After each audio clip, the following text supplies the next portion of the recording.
Hey guys, this is just a recap of what I've done. I don't think that you guys were wanting to sit there and watch me take this whole thing apart. We basically got it down to where I'm about to lift the crankshaft out carefully. Um, but yeah, the thing's stripped down to the block. There's nothing else on it besides the crankshaft. Not a thing. Um, the pistons are coated in carbon. Like you can tell they've been burning lots of oil. But the block looks so new, like you can even see the paint is still good on it still and everything. But like it's got lots of carbon on it, build up. And the rings are obviously going to be replaced. Let me just take a set off real quick for you and show you.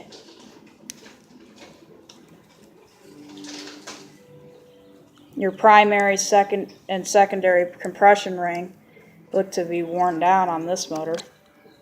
Just a little bit. And then the oil ring doesn't even pop out. Like it's like not like pushing out whenever we took the pistons out. And they're pretty easy to bend.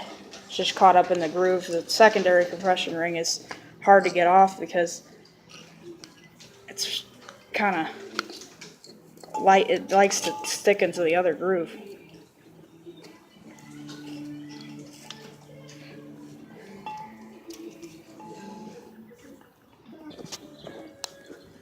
This is the primary, secondary, which is a little thicker, but not as heavy duty. Which those seal up the cylinder really nicely if they're working properly. And then this right here is your oil rings. It's composed of two of these really thin guys that fill a gap, and then this accordion folded little ugly booger that's so freaking weak. Like they weaken pretty bad, and then they stop sealing up. So all of these are going to be replaced because it's more of a value in the package to buy all of them than just a couple. But you can see the oil rings shouldn't spread out as much. Gosh dang, I can't even pick it up. As much as the compression rings, but they should not be that close together. Like about that. So yeah. And honestly, I could give a care less about what I'm going to do with these old parts. I'm probably just going to put them in a scrap pile and scrap them. But yeah, that's what it's composed of. And then I'm getting ready to pull that crankshaft out in a little bit, but we gotta go to the store. We gotta buy assembly lube. We got to buy buy a bunch of gaskets. Yeah, there's quite a few things. I think I'm gonna buy a new oil pan gasket because it doesn't look too good around these areas, and I'm not gonna like rig things up. The oil, what I just call it oil snorkel, don't know exactly what it's called. It wasn't damaged when we were trying to flip it over. I told him we should have took this dipstick off, as well as the heater car tube, but at least I'm not paying for it. And then I built this tool out of old railroad part, which looked like that. That basically helps me. I stick it down in here, right there, past here, and then I lift to pull the block bearings out for the crankshaft. Five of them, and then there's those three little, gosh, brain fart. They're bearings that keep it from going that way, and they keep it pretty locked into position. But yeah, the crankshaft doesn't need to be refinished, but I do think that I'm going to polish up the cylinders with one of those drill brushes. And we're going to buy all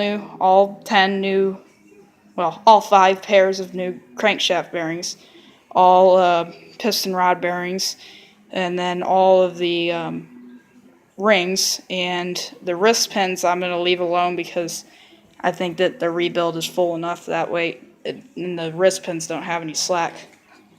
But yeah, it's pretty much stripped down to a bare block now. But yeah, you got all this, all the little rockers, roller rockers, the camshaft bearings, camshafts. And I do know how to do the timing. I looked that up. It was pretty simple. You basically just mark the chain.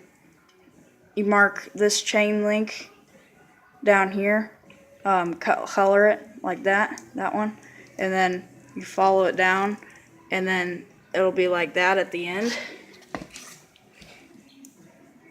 And you color those two. And in between those two is where the arrow on this goes. On the right side it's that, and then on the left side it's the arrow, which is right there. But yeah, you color those two, and the arrow goes in between those, or the regular line, R or L. And then that little colored one lines up with the dot on the timing chain wheel. And the way that they do the left and right things on these plastic chain tensioners is ridiculous. But yeah, and I'm going to clean those out with air and get them nice and cleaned up. And I press the spark plugs out.